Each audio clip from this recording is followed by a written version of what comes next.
हरे कृष्णा, राधे राधे। आप सभी को करवा चौथ की हार्दिक शुभकामनाएं। फ्रेंड्स, आज की इस वीडियो में हम करवा चौथ की संपूर्ण पूजा विधि जानेंगे। किस प्रकार से हमें करवा चौथ का पूजन करना चाहिए और जो पूजन होता है वो शाम के समय ही किया जाता है।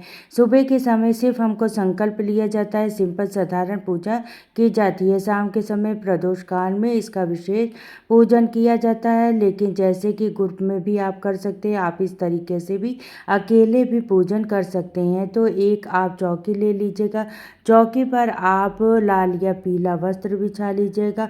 पूजा का जो आप मुख है वो पूर्व उत्तर या पूर्व उत्तर दिशा की ओर ही होनी चाहिए। इस बात का आपको ध्यान रखना है। फिर आप एक फ़ोटो ले लीजिएगा करवा माता की। आप फ़ोटो या कैलेंडर भी ले सकते हैं, लेकिन अगर कैलेंडर लेंगे तो हर साल चेंज करना पड़ेगा।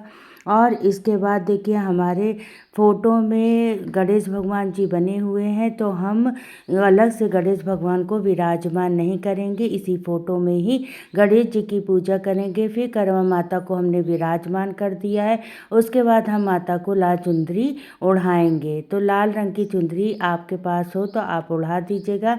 फिर उसके बाद हम कलश की स्थापना करेंगे। तो कलश में हम अष्टदल कलश भी बनाएंगे। आप चाहें तो बिना कलश के भी पूजन कर सकते हैं और आप चाहें तो कलश भी स्थापित कर सकते हैं। तो अष्टदल कमल हम बना लेंगे बहुत आसान तरीके से। आप 8 लाइन खींचिएगा। फिर उसके बाद ये देखिए, हमारा अष्टदल कमल बन के तैयार हो गया है।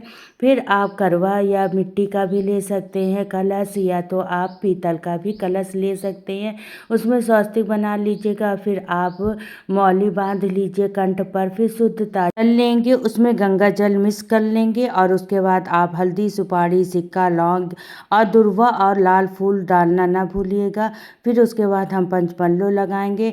आप आम के या अशोका का भी पंचपल्लो लगा सकते हैं। उसके बाद ये चावल का हम पूर्ण पात्र रखेंगे। आपके यहाँ अगर गेहूँ भी रखा जाता हो तो गेहूँ रख लीजिएगा, और नहीं तो चावल भी आप रख सकते हैं। उसके बाद आप दिया रखिएगा। दिया इतना बड़ा होना चाहिए कि हम पूजा करते रहें तब तक बुझे ना। दीपक में घी का भी यूज कर सकते हैं, नहीं तिल का तेल का भी यूज कर सकते हैं। फिर उसके बाद आप देखिए, ये करवा मैंने लिया है, इसमें कई कई जगहों पे ड्राई फ्रूट्स या तो मेवा आप जो भी भरना चाहें, गेहूं भी भरा जाता है। तो लेकिन हम इससे अर्घ देंगे। पानी हमने गंगा जल मिश्रित बना लिया है। आप ऐसे तरीके से सरई भी ले सकते हैं। सरई को हम 4 सरई लेंगे। सरई को इस करवे के जो टोटी वाला करवा होता है, आप मिट्टी का भी ले सकते हैं, नहीं तो आप पीतल का भी करवा ले सकते हैं। और इसे हम अर्घ देंगे और ये सरई उसके मुख पे लगा देंगे। फिर आप कुछ मीठा हो, आप मीठा भी रख सकते हैं, लड्डू, चीनी, मिश्री जो भी हो आप वो भी आप मीठा रख सकते हैं। फिर इस कलश को हम देखिए कैसे इसको करवा माता की तरफ घुमा के ऐसे हम इस प्रकार से रख देंगे और हम इसका हम फिर पूजन करेंगे। इस प्रकार से रख दिया है। और उसके बाद हम एक और करवा लेंगे, वो पार्वती माता का करवा होता है, तो हम 2 करवा लेंगे। अगर हम अकेले पूजा कर रहे हैं तो हम 2 करवा लेंगे। एक ऐसे भी आप ले सकते हैं पीतल का भी, नहीं तो आप मिट्टी का भी ले सकते हैं। ये पार्वती माता के लिए हम लोग लिया जाता है, सुहाग की देवी है। तो ये 2 करवे हैं, आपके पास जो भी हो मिल जाए आप आसानी से आप उनका पूजन कर सकते हैं। और देखिए, मैंने कंठ पर इसमें मौली बांध दी है। और मौली बांधने के बाद आप इसमें खील, बतासे, नहीं तो आप गेहूं भी भर सकते हैं। जो भी आपके घर में परंपरा हो उस हिसाब से आप भर सकते हैं। तो हम यहाँ पे खील और बतासे भर देंगे, क्योंकि इसको खाली नहीं रखा जाता है, इसमें कुछ मीठा ड्राई फ्रूट्स वगैरह आप भर सकती हैं। तो ये देखिए, हमने इनको खील बतासे भर दिया है। उसके बाद हम इसको, ये आप देखिए ऐसे हम करवा माता के पास इसको हम रख देंगे। फिर ये हमारा ऐसे रखा रहेगा। उसके बाद चंद्र देवता को देखने के लिए हमें एक छलनी की ज़रूरत होती है। तो छलनी आप डेकोरेटेड ऐसे आप मार्केट से ला सकते हैं और हर साल आप इसको यूज कर सकते हैं। अगर आपकी टूटी फूटी नहीं है तो आप इसको हर साल आप इस छलनी को यूज कर सकते हैं। अब देखिए, आप चौथ की पूजा में गेहूं का बहुत महत्व होता है। तो अगर आपके पास गेहूं है तो आप गेहूं भी यूज कर सकते हैं। सकते हैं, नहीं तो आप चावल भी रख सकते हैं। तो किसी कटोरी या किसी पात्र में आप एक जगह पर गेहूँ आप ज़रूर से रखिएगा। और ये देखिए अब हम कलश का दीपक प्रज्वलित करने वाले हैं। तो उसके बाद आप गणेश जी की और करवा माता का ध्यान करते हुए और हम अब दीपक प्रज्वलित कर लेंगे। फिर उसके बाद आप छोटे से लोटे में हम जल ले लेंगे। जल लेने के बाद शुद्धिकरण करेंगे। सभी को स्नान का भाव करते हुए गणेश भगवान को, करवा माता को थोड़ा सा जल, हाथ में पुष्प लेके और ऐसे हम शुद्धिकरण कर लेंगे। बहुत ही आसान तरीके से हम अकेले घर में भी पूजन कर सकते हैं। तो शुद्धिकरण करने के बाद हम कलावा अर्पित करेंगे। तो सभी को हम कलावा अर्पित करेंगे, कलश को अर्पित कर देंगे, गणेश भगवान को अर्पित कर देंगे। करवा माता को हमने लाल रंग की चुनरी अर्पित कर दी है, तो उनको हम कलावा नहीं अर्पित करेंगे। आप चाहें तो कलावा भी अर्पित कर सकते हैं। फिर उसके बाद गणेश भगवान को भी आप जनेऊ अर्पित कर सकते हैं। फिर रोली से, चंदन से पहले कलश को टीका करेंगे, फिर करवा माता को, फिर चाँद सूरत है जितना फोटो में बने हुए हैं सबको हम तिलक कर देंगे, गणेश भगवान को तिलक कर देंगे। उसके बाद अर्घ्य के लिए जो मैंने लोटा तैयार किया था उसमें 13 टिक्की लगेगी, मतलब 13 की तिलक हम करेंगे। तो 13 तिलक हम इस लोटे में कर देंगे। उसके बाद करवा माता का जो है उस पर हम तिलक करेंगे। तो सभी को हम तिलक कर देंगे। देखिए जो चौथ तिथि है वो गणेश भगवान को समर्पित तिथि है। इस दिन गणेश भगवान का विशेष रूप से पूजन किया जाता है। तो ये देखिए उसके बाद हम अक्षत चढ़ा देंगे सभी को, और गणेश भगवान को, करवा माता को, सबको हम अक्षत चढ़ा देंगे। उसके बाद गणेश भगवान को आप दुर्वा, आज के दिन करवा चौथ वाले दिन गणेश भगवान को दुर्वा और लाल फूल विशेष रूप से चढ़ाया जाता है। और करवा माता को भी हम गुड़हल का फूल चढ़ा देंगे। उसके बाद सभी को हम पुष्प से सबको सजा देंगे, सबको हम पुष्प चढ़ा देंगे। कलश को, दीपक में भी हम सभी को हम फूल अर्पित कर देंगे। आपके पास जो भी फूल मिल जाए वो समर्पित कर दीजिए। फिर इसके बाद देखिए आप शादी वाला सिंदूरा आप ज़रूर से रखिएगा, इससे हमें सुहाग लेना होता है। तो करवा माता के पास आप ऐसे रख दीजिए सिंदूरा। फिर उसके बाद हम माता को सुहाग सामग्री अर्पित करेंगे। तो सुहाग सामग्री में आप 5, 7, 11, 16 श्रृंगार आप जितना भी हो आप समर्पित कर सकते हैं माता रानी को। और उसके बाद आपने जो भी मीठा बनाया हो या बाजार से आपने जो भी मिठाई लाई हो उसका भोग लगा देंगे। और फल में आप ऋतु फल का कोई भी भोग लगा सकते हैं, सिंघाड़ा है, सेब है, कुछ भी ड्राई फ्रूट्स वगैरह है वो भी आप भोग लगा सकते हैं। और उसके बाद आप इस दिन पकवान, पूरी पकवान आपने जो भी सात्विक भोजन बनाया है वो भी भोग लगाते हैं। तो इस दिन आप भोग लगा सकते हैं। फिर उसके बाद देखिए ऐसे हम धूप दिखा देंगे। तो सभी देवी देवताओं को हम अच्छे से धूप दिखा देंगे। फिर एक जल का लोटा लेंगे। जल का लोटा लेने के बाद अब हम इस प्रकार से कथा सुनेंगे। तो आप गेहूं के या चावल के 13 दाने ले लीजिएगा, और ये देखिए 13 दाने आप ले लीजिएगा।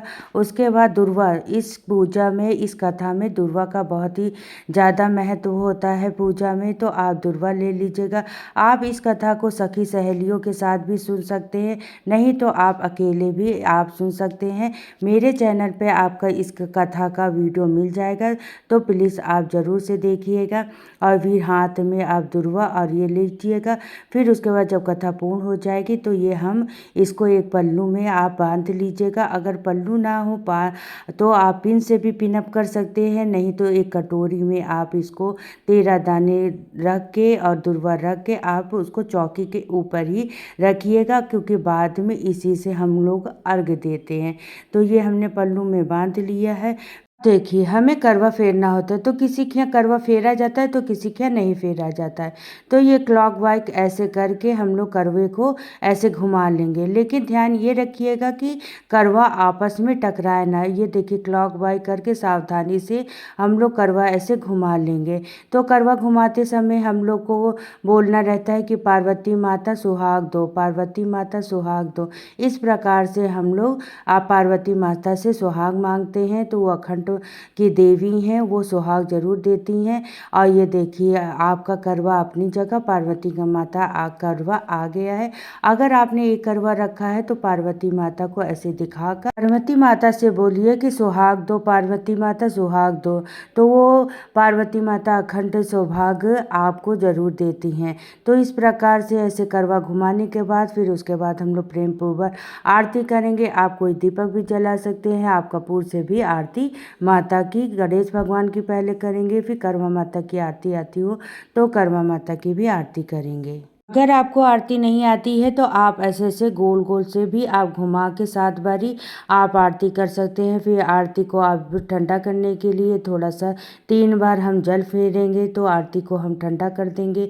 उसके बाद पूजा में रही कमियों के लिए हम प्रार्थना करेंगे माता से, और दान हमको ज़रूर देना, दक्षिणा जरूर से निकाला जाता है पूजा में रही कमियों के लिए।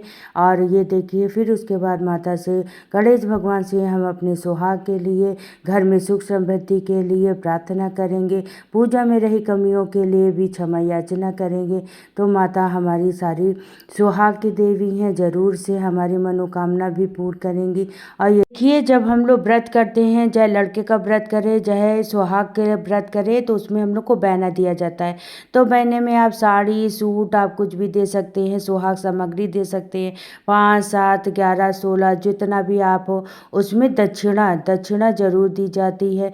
और उसके साथ फल भी दे सकते हैं, ड्राई फ्रूट्स वगैरह भी दे सकते हैं, और आप करवा भी रख के दे सकते हैं। अपनी सास को दे रही हैं, अगर सास नहीं है तो नंद है, जेठानी है, आप उनको दे सकते हैं। आप 16 श्रृंगार की सामग्री भी दे सकते हैं, फल है, अगर आपने जो पकवान भी बनाया है वो भी आप दे सकते हैं। अगर कोई नहीं है तो आप पंडित को, पंडितानी को भी दान कर सकते हैं। फिर उसके बाद दान करने के लिए हमने ऐसे जल लेंगे, उसको 3 बार ऐसे घुमा के मिनस देंगे।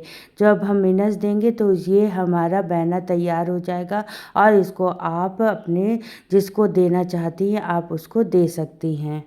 अगर सास को दे रही हैं तो आप उसमें खाना भी आप सात्विक जो बनाई है निकाली हैं वो भी आप दे सकते हैं। फिर ये देखिए करवा है, इस करवे से हमको जल देना रहता है। जब शाम को जब चंद्रमा उदित हो जाएगा तब इससे हमें जल देना होता है। तो आप ऐसे हिलाइए नहीं, ये करवा ऐसे ही यहाँ पे रखा रहने दीजिए। जब चाँद निकल आएगा तो इसमें एक दिया लाएंगे, दिया लेके आप जलने से पहले आप चंद्रमा का दर्शन करिए, उनको अर्घ दीजिए, पूजा करिए। फिर उसके बाद हम लोग पति का पूजन करेंगे। पति का पूजन करने के बाद ही हम अपने व्रत का पारण करेंगे। तो फ्रेंड्स 2025 में 10 अक्टूबर को हम लोग ये व्रत रखेंगे। तो ये थी छोटी सी वीडियो। आपको वीडियो पसंद आई हो, जानकारी अच्छी लगी हो तो प्लीज़ लाइक करिएगा। कमेंट बॉक्स में जय करवा माता जरूर लिखेगा। फिर मिलते हैं नेक्स्ट वीडियो में। तो सभी को राधे राधे, जय श्री कृष्णा।